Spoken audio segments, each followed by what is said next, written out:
प्यारे बच्चों, मैं तुलाराम वर्मा, हिंदी अध्यापक, पुष्पा देवी, बिंद्रा प्रसाद उच्चतर माध्यमिक विद्यालय शेवाडी, पीपरगांव, भरावन, हरदोई। आज हम सूरदास के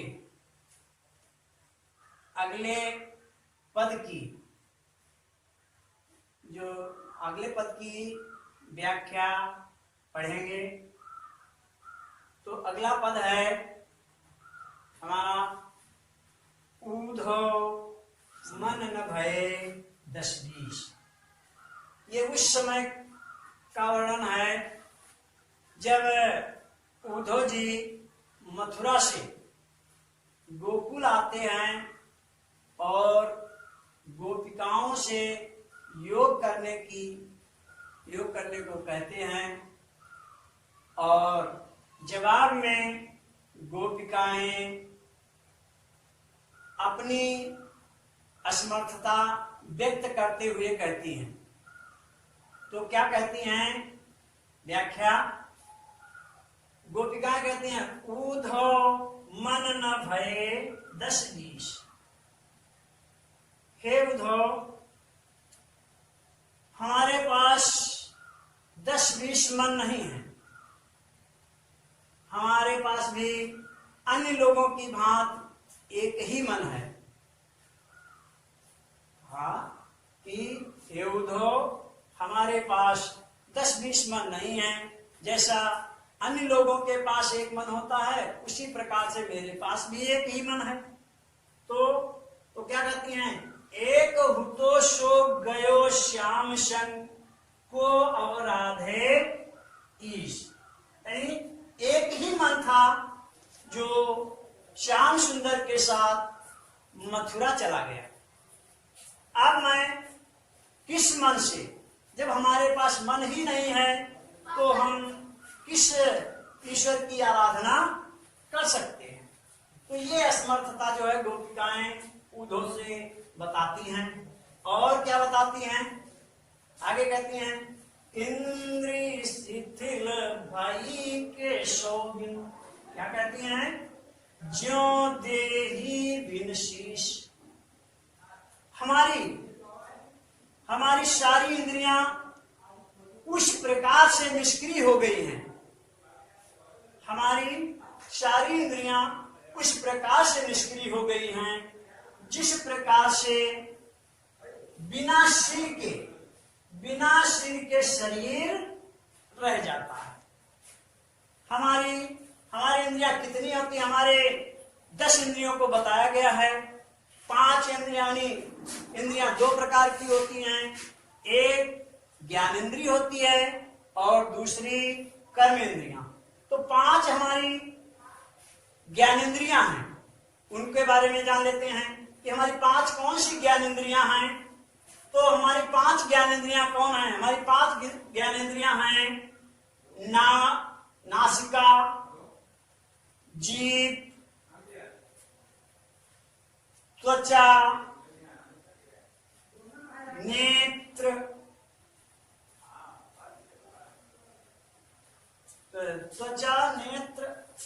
और कान। और ये 5 इंद्रियां हो गई, ये ज्ञानेंद्रिय हो गई। और 5 होती हैं कर्मेंद्रिय। 5 कर्मेंद्रिय में हमारे पैर, हाथ, वाणी, गुहा और लिंग आता है।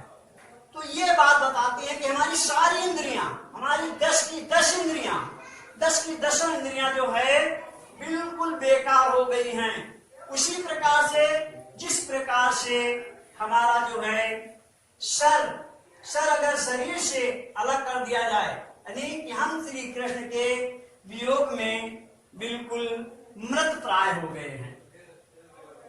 लेकिन क्या है? फिर बताती हैं, आशा लागी रहत तन श्वासा और जीवन कोटि वरीश। और उद्धव को बताती हैं कि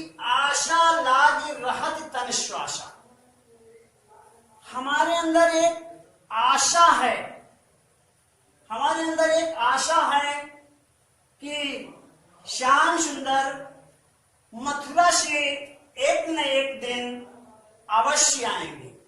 तो उन्हीं की याद में, उन्हीं की आशा में जो है हम करोड़ों वर्षों तक अपने को जीवित रख सकती हूँ, रखूंगी। उन्होंने बताया कि हमें आशा, हमारे अंदर एक आशा है, यही एक कि मथुरा से श्री कृष्ण एक न एक दिन अवश्य आएंगे। इसी आशा के सहारे हम करोड़ों वर्षों तक जीवित रहूंगी। और फिर आगे बताती हैं, फिर क्या, तुम तो सखा श्याम सुंदर के सकल जोग के ईश। क्या कहा, तुम तो श्याम सुंदर के अभिन्न मित्र हो। तुम तो जो है श्याम सुंदर के अभिन्न मित्र हो।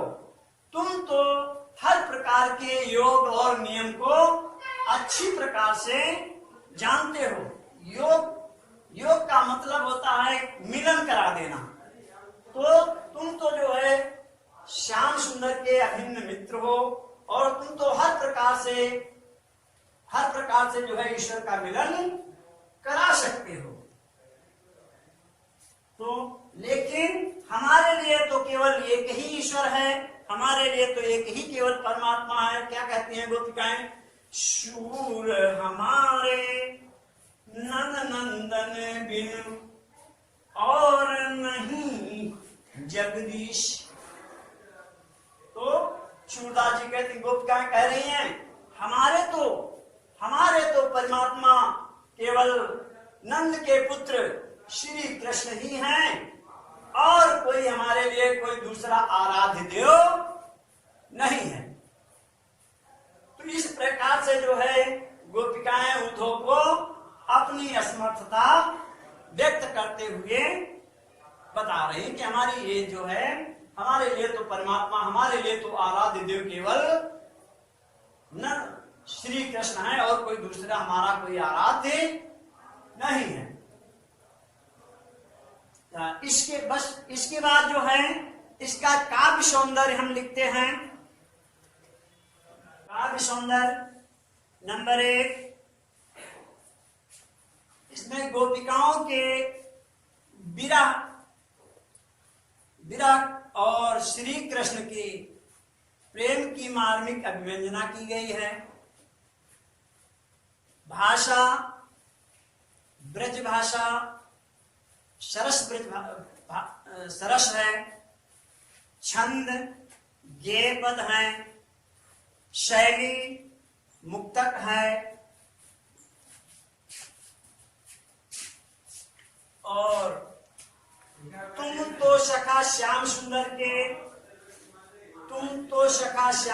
के एक इसमें अनुप्रास अलंकार है, जोग में श्लेष अलंकार है। इस प्रकार से जो है हम अपना काव्य सौंदर्य पूरा करते हैं। आज हम लोग इन्हीं पदों तक पढ़ेंगे।